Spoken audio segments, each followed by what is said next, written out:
Hey there, financial wizards. Welcome back to our channel, where we break down tech and banking tips to make your life easier. Today, we're diving into something super practical: how to download your bank statement using the Bank of America mobile app in 2025. With updates to the app, it's quicker than ever, and I'll walk you through it step by step. Why bother? Well, having your statements on hand is essential for budgeting, taxes, or just staying on top of your spending. Let's jump right in. First things first, make sure you have the latest version of the Bank of America app installed on your smartphone. You can check for updates in your app store. It's free and takes just a second.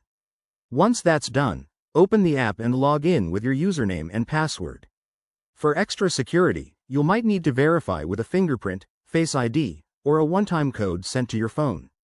Now, once you're logged in, head to the main dashboard. Tap on the account you want the statement for, whether it's your checking, savings, or credit card. Look for the Statements or Documents section. It's usually right there under your account overview. If you don't see it immediately, try swiping or tapping the menu icon in the top corner. Next, select the statement period you need. The app lets you choose from monthly, quarterly, or custom dates, which is super handy. Once you've picked your date range, hit the Download button. You'll get options to save it as a PDF directly to your device or even email it to yourself. Pro tip: if you're on an iPhone, it might automatically go to your Files app, so keep an eye out there. After downloading, double-check the file to ensure everything looks good, no missing pages or errors. And remember, always keep your financial documents secure. Consider using a password manager or encrypted folder. There you have it.